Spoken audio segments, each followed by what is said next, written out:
नमः शिवाय. शिवमहापुराण कथा क्रमांक 8. संध्या व कामदेवाचे प्राकट्य. महादेवांपासून विष्णू, ब्रह्मदेव आणि रुद्राची उत्पत्ती झाली. त्यानंतर ब्रह्मदेवांनी जीवसृष्टी, मनुष्यसृष्टी, ऋषीमुनी यांना उत्पन्न केले. ब्रह्मदेवांच्या मनापासून एक अत्यंत मनोहर रूप असलेली कन्या उत्पन्न झाली. तिचे नाव संध्या. ती दिवसा क्षीण वाटायची, पण सायंकाळी तिचे रूप आणि सौंदर्य विशेष खुलून यायचे. ती मूर्तिमंत सायं संध्याच होती. ती निरंतर मंत्रजप करायची. तिच्या सौंदर्याने मुनिजनांची मनेही मोहित होऊ लागली. अशाच तऱ्हेने ब्रह्मदेवापासून एक मनोहर पुरुषही प्रकट झाला. तो अतिशय अद्भुत होता. त्याची अंगकांती सुवर्णासमान होती. विशाल वक्षस्थळ, सुंदर मुख, शुभ्र दंतपंक्ती, उत्तम नासिका, भ्रमरा समान काळे केस, रेखीव बांधा आणि कृश कटिभाग यामुळे तो फारच आकर्षक दिसत होता. त्याचे डोळे कमळासारखे होते. चाल मदमस्त हत्तीसारखी होती. त्याच्या श्वासोश्वासातून सुगंधाची उधळण होत असे. त्याच्या अंगावरील केशराच्या उतीचा सुवास सर्वांना प्रसन्न करत होता. तो आपल्या नेत्र कटाक्षाने जगाचे अवलोकन करू लागला. त्याला पाहून ब्रह्मदेवाचे सर्व मानसपुत्र आश्चर्यमुग्ध झाले. त्याने ब्रह्मदेवांना पाहून नमस्कार केला आणि म्हणाला, ब्रह्मन, तुम्ही मला उत्पन्न केलेत म्हणून तुम्ही खरोखर शक्तिशाली आहात. आता कृपा करून माझ्या योग्यतेचे कार्य सांगा. मला अभिमान वाटेल असे स्थान व अनुरूप पत्नी द्या. त्याचे बोलणे ऐकून ब्रह्मदेव चकित झाले व म्हणाले, हे भद्रपुरुषा, तू आपल्या रूपाने व 5 पुष्पबाणांनी स्त्री पुरुषांना मोहित करून सृष्टीचे सनातन कार्य चालव. तुझ्या समोर त्रैलोक्यातील कोणीही उभा राहू शकणार नाही. मी विष्णू आणि शंकर असे सर्व तुला वश हो. मग इतरांची काय कथा? तू गुप्त रूपाने प्राण्यांच्या शरीरात प्रवेश करून त्यांच्यासाठी सुखाचा उद्देश हो. तुझ्या पुष्पबाणांनी सर्वांची मने वेधली जातील. त्यांना निरंतर मदमस्त करत राहशील. हे तुझे कार्य सृष्टी प्रवर्तक असेल. आता माझे पुत्रच तुला नाव देतील. असे म्हणून ब्रह्मदेवांनी हेतू पुरस्कर पुत्रांकडे दृष्टिक्षेप टाकला आणि स्वस्तपणे कमलासनावर बसले. सर्व ऋषींनी विचार विमर्श करून म्हटले की तू सुरुवातीसच आमचे व ब्रह्मदेवांचे चित्त मथलेस, अर्थात चलित केलेस, म्हणून तुला मन्मथ म्हणतील. या जगात तुझ्यासारखा सुंदर आणि कामरूप असा कोणीही नाही, म्हणून तुझे दुसरे नाव कामदेव असेल. मदाचा प्रादुर्भाव करणारा म्हणून मदन आणि तुला दर्प असल्यामुळे कंदर्प अशी तुझी अन्य नावे असतील. दुसरा कोणताही देव तुझ्या इतका पराक्रमी नसेल. तू सर्वव्यापी होशील, त्यामुळे सर्वत्र तुझेच वास्तव्य राहील. दक्षाची एक कन्या तुझी पत्नी होईल. कामदेवांनी आपल्या पुष्परूपी 5 बाणांना रोचन, हर्षण, मोहन, शोषण आणि मारण अशी नावे ठेवली. हे बाण महातपस्वी मुनींनाही मोहित करू शकतील असे होते. ते हाती घेऊन तो विचार करू लागला, येथे अनेक ऋषी आहेत. मला सृष्टीचे कार्य कराव्यास सांगणारे पितामह ब्रह्मदेवही आहेत, म्हणून यांच्या समक्ष त्या बाणांची परीक्षा घेण्यास काय हरकत आहे. मग तो धनुष्य घेऊन योग्य जागी गेला. ते सज्ज करून त्यास बाण लावला. त्याची प्रत्यंच्या खेचतात सुगंधित वारा वाहू लागला. त्या सुवासाने सर्वांना मुग्ध केले. कामदेवांनी वेगवेगळ्या पुष्पबाणांनी ब्रह्मदेवांना आणि त्यांच्या त्या सर्व ऋषींना व संध्यालाही जर्जर केले. सर्वांच्या मनात दुर्दम्य कामविकार उत्पन्न झाला.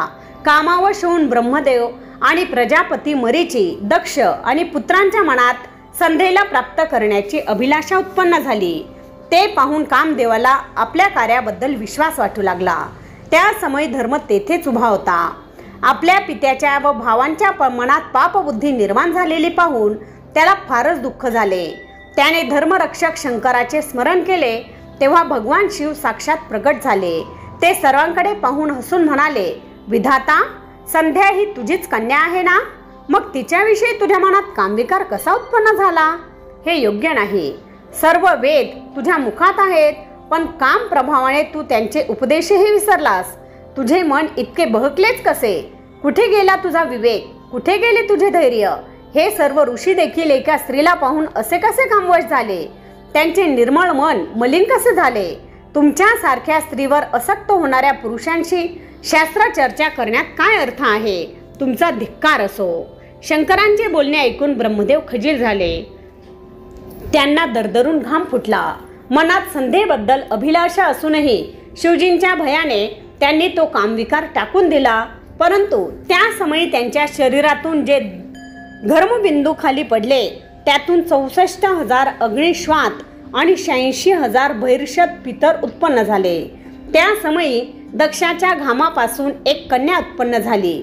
ती सर्वगुण संपन्न व अतिशय सुंदर होती. तिचे सर्व अवयव कोमल आणि मनोहर होते.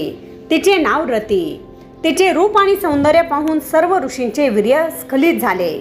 त्यापासून सोमपा, आज्यपा, सुकाली, हविष्मान आणि कव्यवाह सज्ञ पितृगणांची उत्पत्ती झाली.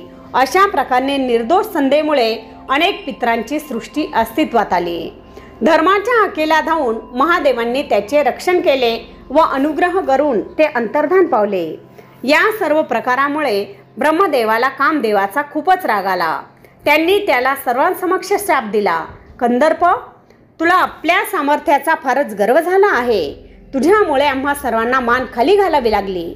या प्रमादाबद्दल तू शिवनेत्रातील अग्नीने भस्मसात होशील. ही शापवाणी ऐकून कामदेव भयभीत झाले. ते ब्रह्मदेवाच्या चरणावर पडून क्षमायाचना करू लागले व म्हणाले, ब्रह्मदेवा, तुम्ही माझ्यासाठी जे कार्य नियोजित केले होते तेच मी केले. तुम्ही मला त्रैलोक्यातील सर्व जीव तुला वश होतील असे सांगितले होते. त्या वचनाची प्रचिती घेण्यासाठीच मी हे परीक्षण केले. यात माझा काय दोष? मी खरोखरच निरपराधी आहे. हे प्रभो, माझ्यावर दया करा. मला शापमुक्त होण्याचा उपाय सांगा. कामदेवांचे बोलणे ऐकून ब्रह्मदेव शांत झाले. ते त्याला म्हणाले, कंदर्प, तू संध्याबद्दल माझ्या मनात कामविकार उत्पन्न केलास म्हणून मी तुला शाप दिला आहे. तो कधीही खोटा ठरणार नाही. तू महादेवाच्या तिसऱ्या नेत्रातील अग्नीने भस्मसात होशील. त्यानंतर काही काळाने ते विवाह करतील. पार्वती त्यांच्या जीवनात प्रवेश करेल. त्यानंतर तुला पुन्हा दुसरे शरीर मिळेल. हे ऐकून कामदेवांचे व उपस्थित सर्वांचे समाधान झाले. त्यानंतर ब्रह्मदेव अंतर्धान पावले व सर्वजण आपापल्या स्थानी गेले. ब्रह्मदेव अंतर्धान पावल्यानंतर त्यांच्या वचनाचे स्मरण करून दक्ष कामदेवाला म्हणाला, मदना, माझी कन्या रती ही तुझ्यासारखीच परम सुंदर, सर्वगुण संपन्न आणि सुशील आहे. तुला अनुरूप अशीच आहे. तिचा स्वीकार कर. ती नेहमी तुझ्या समवेतच राहील व तुझ्या इच्छेनुसार वागेल. त्याच्या प्रस्तावास मदनाने तत्काळ होकार दिला. त्या दोघांचा विवाह थाटामाटात संपन्न झाला. दक्षाने विधीपूर्वक कन्यादान केले. दक्ष कन्या रती अतिशय मोहक होती. तिचे लावण्य मुनिजनांचे मन आकृष्ट करीत असे. तिच्याशी विवाह केल्याने मदन आनंदात होता. तिच्या प्रेमळ सहवासात त्याला आपल्या दुःखाचा व ब्रह्मदेवाने दिलेल्या शापाचा विसर पडला. संध्येचे चरित्र श्रवण केल्याने स्त्रिया साध्वी होऊ शकतात. संध्या ब्रह्मदेवांची मानसकन्या. मदनाच्या विवाहानंतर सर्व मंडळी निघून गेली. एकटी संध्या तेथे राहिली. कामाने प्रेरित झाल्यामुळे ब्रह्मदेवाच्या मनात तिच्याविषयी कामविकार उत्पन्न झाला होता. त्यांचे मानसपुत्रही मदयुक्त झाले होते. त्या समयी कामदेवाने तिचेही मन विचलित केले होते. या सर्व प्रकाराबद्दल ती स्वतःला दोष देत होती. ती विचार करू लागली, ज्या शरीराबद्दल माझ्या पित्याच्या व भावांच्या मनात कामोद्भव उत्पन्न झाला त्या शरीराचा काय उपयोग? मी स्वतः किती पापीने आहे. मला या पापाचे प्रायश्चित्त घेतले पाहिजे. मी युवा अवस्थेत जन्मले आणि कामप्रेरित झाले हे चुकीचे आहे. यापुढे भूतलावर उत्पन्न होणाऱ्या कोणत्याही देहधारी जीवाला जन्मल्याबरोबर कामभाव प्राप्त होऊ नये ही मर्यादा प्रस्थापित केली पाहिजे, नाहीतर अनर्थ होईल. मी कठोर तपश्चर्या करून ही मर्यादा घालून घेईल आणि मगच प्रायश्चित्त म्हणून वेद मार्गाला अनुसरून माझे शरीर अग्नीला अर्पण करेल, अशी संध्येने प्रतिज्ञा केली. त्यानंतर संध्या चंद्रभाग नामक श्रेष्ठ पर्वतावर गेली. तेथूनच चंद्रभागा नदी उगम पावते. संध्याचे मनोगत जाणून ब्रह्मदेव वशिष्ठांना म्हणाले, पुत्र, संध्या तपश्चर्येसाठी चंद्रभाग पर्वतावर गेली आहे, पण तप कसे करतात हे तिला माहीत नाही. म्हणून तुम्ही स्वतः दुसरे रूप घेऊन तिच्यापाशी जा. तिला विधीपूर्वक दीक्षा द्या आणि ज्या योगी तिला तिचे ध्येय साध्य होईल असे उपदेशपर मार्गदर्शन करा. ब्रह्मदेवांच्या आज्ञेवरून वसिष्ठ तेजस्वी ब्रह्मचर्याचे रूप घेऊन चंद्रभाग पर्वतावर गेले. तेथे बृहल्लोहित नामक तलावाकाठी त्यांना संध्या दिसली. त्यांनी तिच्याकडे चौकशी करून तिला तपश्चर्येचा विधी सांगितला. ते म्हणाले, जे सर्वांमध्ये श्रेष्ठ आणि उत्कृष्ट आहेत, जे सर्वांचे परम आराध्य दैवत आहे, अशा शंकरांची तपश्चर्या कर, त्यांचे भजन कर. तू ओम शंकराय नमः ओम या मंत्राचा निरंतर जप कर. मौन धारण कर, मौन राहून स्नान कर, मौन राहून शिवपूजन कर, शुभ उद्देशाने शिवजींचे चिंतन कर. मी तुझी मनोकामना अवश्य पूर्ण मनोकामना अवश्य पूर्ण करतील. अशा प्रकारे वशिष्ठांनी संध्याला तपश्चर्येचा सर्व विधी व्यवस्थित समजावून सांगितला व ते अंतर्धान पावले. त्यानंतर संध्याने तपस्वीला अनुरूप वेश धारण केलेला आणि चंद्रभाग पर्वतावरील त्या सुरम्य सरोवराकाठी वास्तव्य करून कठोर तपश्चर्या आरंभली. वशिष्ठांनी दिलेल्या शिवमंत्राचा जप करत शिव आराधनेत निमग्न झाली. अशी 4 युगे लोटली. तिचे तप पाहून भगवान शिव प्रसन्न झाले. त्यांच्या ज्या स्वरूपाचे संध्या चिंतन करत असे त्या स्वरूपातच त्यांनी दर्शन दिले. शांत प्रसन्नमुख शंकरांना पाहून तिला धन्य धन्य वाटले. ती मनोमन विचार करू लागली, या प्रभूंशी मी कसा संवाद साधू, यांची कशी स्तुती करू. चिंतामग्न होऊन तिने डोळे मिटले. तिची मनोवस्था जाणून भगवान शिवजी तिच्या हृदयात प्रवेश केला. तिला दिव्य ज्ञान, दिव्य वाणी व दिव्य दृष्टी दिली. त्यामुळे जाणण्यासही कठीण अशा जगदीश्वर शिवजींची स्तुती करणे तिला शक्य झाले. तिने बराच काळ शिवजींची स्तुती केली. म्हणाली, मी मूढ आणि अज्ञानी आहे. मला जमेल तशी सेवा व आराधना मी केली आहे. ती सर्व तुम्हालाच अर्पण करून वारंवार नमस्कार करते. तुम्ही माझ्यावर प्रसन्न व्हा, कृपा करा. संध्येचे स्तुतीपूर्ण वचने व तिने केलेल्या प्रशंसेने भक्तवत्सल महादेव अतिशय प्रसन्न झाले. त्यांचे अंतःकरण द्रवले. ते म्हणाले, हे भद्रे, तुझ्या तपश्चर्येने मी फारच प्रसन्न झालो आहे. तुझ्या स्तवनानेही मी संतुष्ट झालो आहे. तू धन्य आहेस. तुझे कल्याण असो. या समयी तुझ्या मनात जी इच्छा असेल तो वर माग, मी तो अवश्य पूर्ण करेन. महेश्वरांचे बोलणे ऐकून संध्याला अत्यंत आनंद झाला. ती नमस्कार करून म्हणाली, हे महाप्रभू, मी पूर्व पापांपासून शुद्ध झाले असले तरी माझे एवढेच मागणे आहे की ब्रह्मांडात कोणत्याही स्थानी जी प्राणीसृष्टी आहे ती उत्पन्न झालेला कोणताही प्राणी जन्मल्याबरोबर कामभावाने युक्त होऊ नये. माझे पती सुहृदय व मित्राप्रमाणे वागणारे असावेत. ते अधिक कामासक्त नसावेत. माझी सकाम दृष्टी पती व्यतिरिक्त अन्यत्र कोठेही न पडो. पतीशिवाय जो पुरुष मला काम भावनेने पाहिल तो नपुंसक हो. महान तपस्वी आणि परमपतिव्रता अशी माझी त्रैलोक्यात ख्याती हो.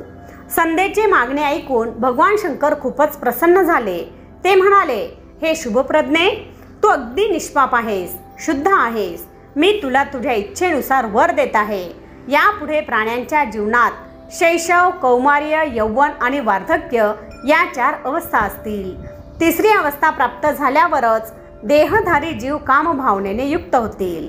काही जीव 2ऱ्या अवस्थेच्या अंतिम चरणात सकाम होतील. तुझ्या तपश्चर्येच्या प्रभावानेच मी ही मर्यादा निर्धारित केली आहे.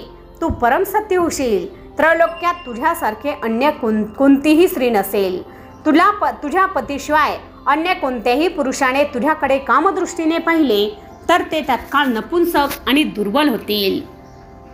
तुला तुझ्या अपेक्षा अनुरूप पती मिळेल. तो महान तपस्वी असेल आणि तुझ्या समवेत 7 कल्पापर्यंत जीवित राहील. अशा प्रकारे तुझ्याकडून मागण्यात आलेले सर्व वर मी तुला प्रदान केले आहेत. आता येथे येण्यापूर्वी तुझी प्रतिज्ञा केली होती ती पूर्ण करण्याची वेळ आली आहे. तू या शरीराचा त्याग करण्याचा निश्चय केलेला आहेस, म्हणून मी सांगतो तसे कर. चंद्रभागा नदीच्या तीरावरील तपोभूमीत मेधातिथी ऋषींचा आश्रम आहे. ते महायज्ञाचे अनुष्ठान करत आहेत. तो यज्ञ 12 वर्षे चालू राहणार असून पूर्णतः प्रज्वलित आहे. तू सहजतेने तेथे जा. कोणीही ऋषी तुला पाहू शकणार नाही. तुला ज्याच्याशी विवाह करण्याची इच्छा आहे त्याचे हृदयात चिंतन करत तू आपले शरीर त्या यज्ञात अर्पण कर. या पर्वतावर तू 4 युगे तपश्चर्या केली आहेस. या कालावधीत त्रेतायुगाच्या प्रथम चरणात प्रजापती दक्षाला अनेक कन्या झाल्या.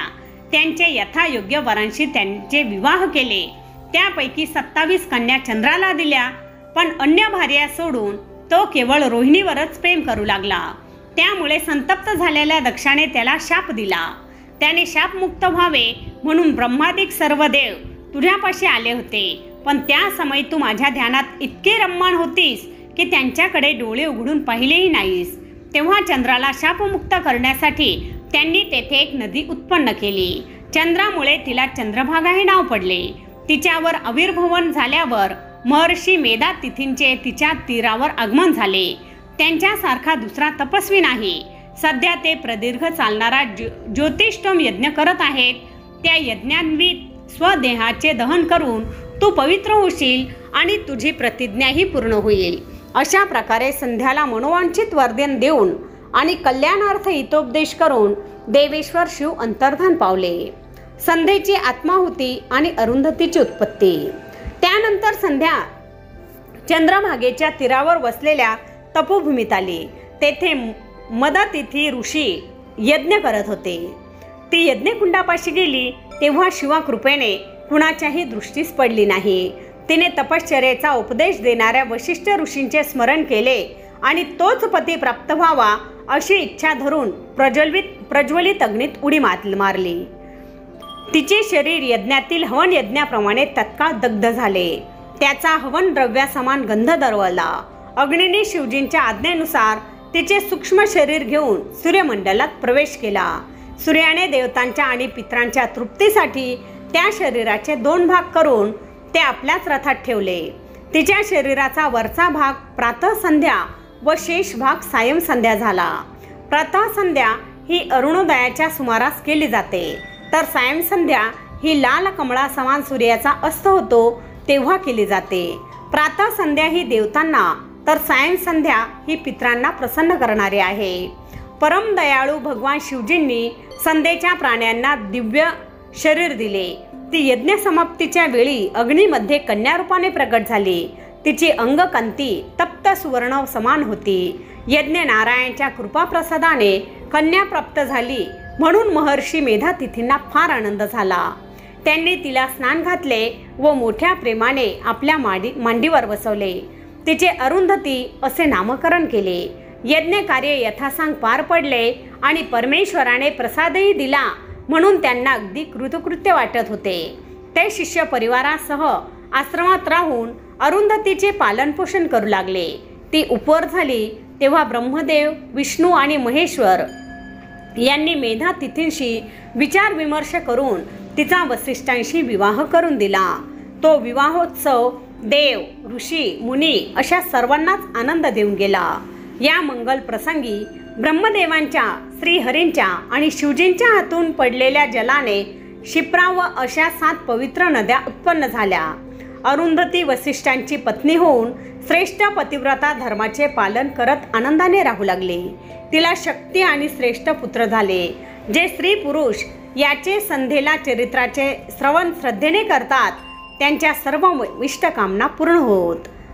श्री सांब सदा शिवार्पणमस्तु। मित्रांनो, व्हिडिओ तर तुम्हाला नक्कीच आवडला असेल। व्हिडिओ आवडला असेल तर लाईक व शेअर करा। तसेच अशाच प्रकारचे नवनवीन व्हिडिओ पाहण्यासाठी आमच्या मराठी टिप्स या यूट्यूब चॅनलला सबस्क्राईब जरूर करा। धन्यवाद।